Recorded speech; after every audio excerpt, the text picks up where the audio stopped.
Hey guys, how's it going? Voice of Beetle Man here, flying at you. Gonna be doing another one of my philosophy musings.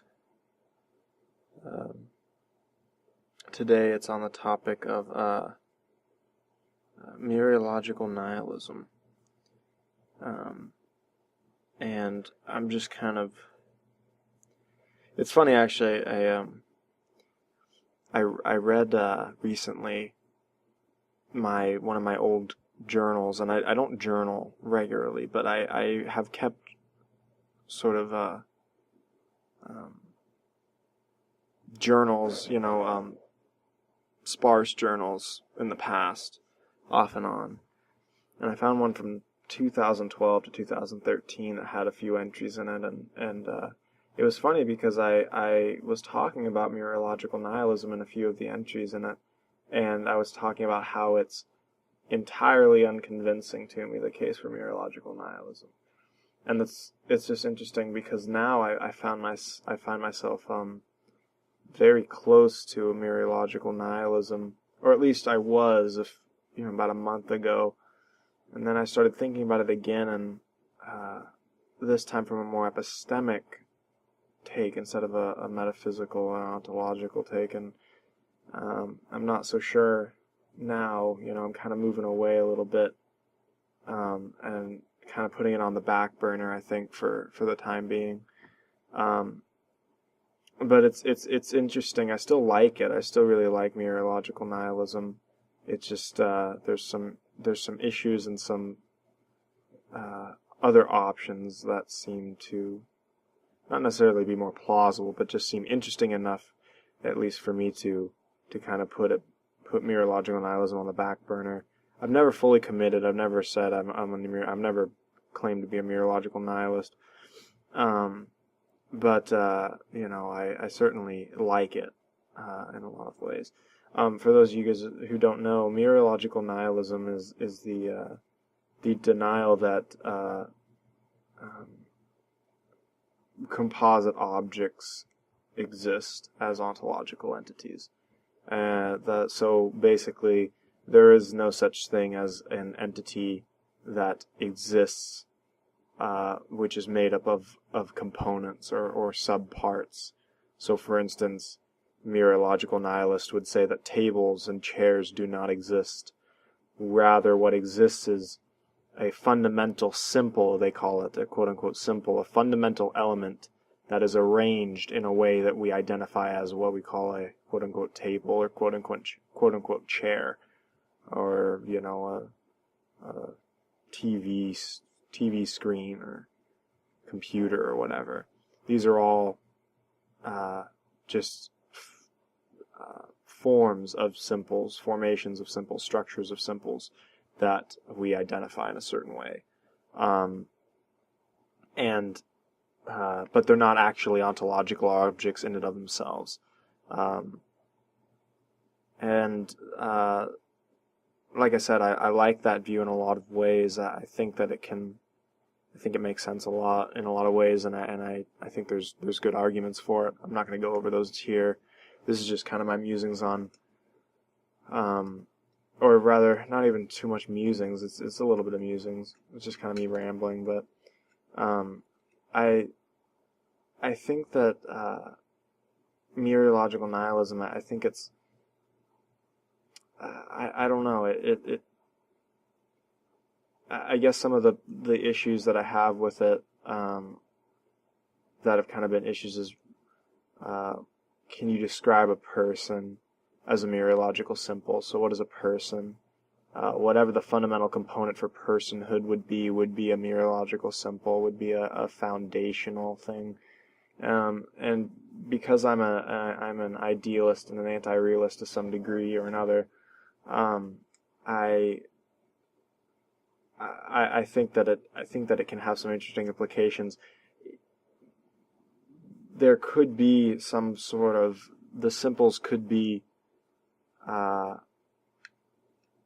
some sort of information structure, but the problem then is that you're not really mereological nihilist unless you say that the composite of the structure itself is necessarily the case as its own entity, and any other possible arrangement or any other different structure between information is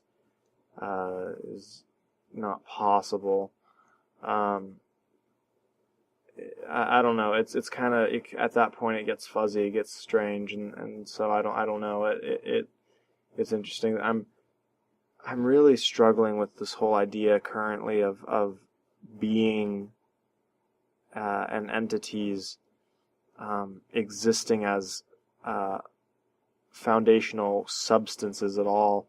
I think I'm much more, because of my idealism and anti-realism, or when I say anti-realism, it's not strong. It's certain ways I'm anti-realist.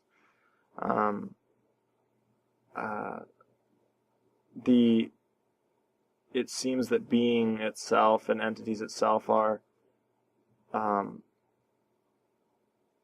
a non-binary kind of thing. It's a you could say, I guess, analog instead of digital kind of thing. And I'm not sure what that means yet, really, other than the fact that it seems that the idea, because it's natural for us, for people to, we think of things in ways of substance and in means of substance. So this table is made out of wood. This microphone is made out of plastic. This computer is made out of plastic and metal and silicon and stuff. This X is made of Y or Y and X, or it's a composite between X, Y, and Z, or whatever. And it seems to me that it seems to me, kind of in my current studies, that might not be the best way to describe things. In fact, that might not be the way at all that things are. And it's really tough to kind of see the alternative to that. I know that there's a position that's very, very, it's very rare for anybody to hold this, but it's referred to as ontological nihilism. And what it means is that the ontological nihilist denies the very conception of being and existence that we think of. So, for instance, they say that nothing exists at all, and not in the sense that there is, in the sense that there is nothing, because obviously that's ludicrous to postulate, but in the sense that being itself is not composed of discrete objects. Being itself and what we experience and call X, Y, or Z is actually a totally different kind of thing.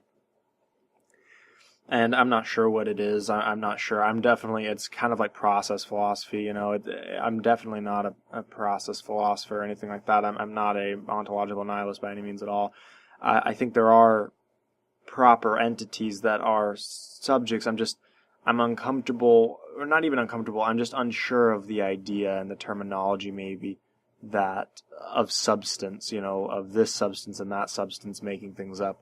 If foundationally everything is a information structure, is a structure made up of information itself, or in some way structuralized by what we call information, I don't know what it means anymore to call a substance information. So information could be just purely mental processing, but maybe non-binary mental processing. For instance, if you postulated that reality itself was entirely a construct in God's mind, this whatever you call this ultimate being, per se, a maximally great being, God's mind, or God actually being a mind himself, so not even saying God's mind, but just God,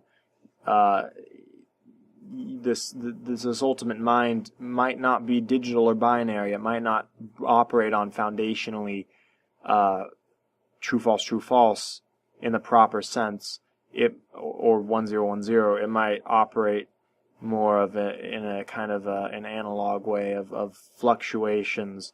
You could say hyperdimensional. In fact, I think actually fractally dimensional, infinite hyperdimensional fractal fluctuations. So the fluctuations are eternal.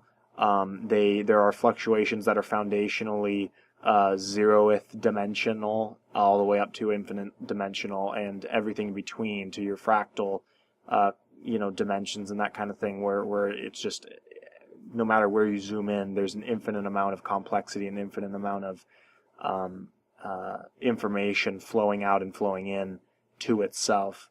And so the entire, every single possible construct according to however these fluctuations operate and happen is actualized, and it brings up the bounding problem again. But still, I mean, I think if it's to the maximal degree of infinitude, then it's the bounding problem solved effectively in that regard. And all this brings back to ontological nihilism, kind of what's up with that, I guess. And it seems that, being foundationally might be might be how we describe, for instance, an electron as a probability function. So foundationally, me as a being, I might be a fluctuation of certain processes in a construct inside of an ultimate cosmic mind. I am an information structure fluctuating in my own way out of these larger fractal fluctuations. And so, depending on the degree that you zoom into or zoom out of, there is finitude relativistically, in the sense that, in the same way that if you zoom into a Mandelbrot set, which is a fractal set, you can zoom in infinitely to any place. But if you stop zooming and just sit there, there's an algorithmic function for zooming in and zooming out, and for describing what happens next and what happened previously. So it's not like it's completely relativistic, like, it just all depends on how you look at it, or how your measurement or truth is all completely relative. It's not that. It is absolute. But it's absolute depending solely on the degree of zoom that you're at. And of course, this cosmic mind being ultimate, if that is the foundation for all things, would be, in fact, able, because it's omniscient, would be able to conceive, and would be the only being capable of conceiving its own conceptions, basically, its own interactions, its own fluctuations, in any degree that it possibly expresses them, or does express them, or could express them. It does and can, and is capable of understanding itself and everything that happens within it. So I don't know what that all means. I'm not claiming any formalized theory. This is all very much new to me, very new territory. It's very daunting to try to explore. But I am setting foot to explore it. Am I nervous? Well, I'm a little bit nervous. And am I excited though? Yeah, I'm really excited. It is exciting. It's daunting. It makes me nervous. It's scary, but it's exciting, and it is exhausting too. It's been an exhausting journey so far, and it doesn't show any signs of letting up in the future. But I think that's part of the. That's just part of the beauty of it. Part of the ugliness as well. I think that reality in a lot of ways is paradoxical in that sense. However, either way, I'm rambling now. I'm sounding like a hippie, so I'll hop off. But that's just kind of my musings for today. I don't know. What do you guys think about Mereological Nihilism? What do you think about foundations of being itself? Are you guys more of the discrete type? Do you think that things are made out of discrete kinds of substance? Or are you guys more on the other side, the idealist, non-realist side, that maybe things are not quite as discrete as they seem? In fact, maybe they're not discrete at all. Maybe they're all analog-style fluctuations inside of some sort of cosmic ultimacy. I don't know how to put it. I don't know. All right, Beetle Man out.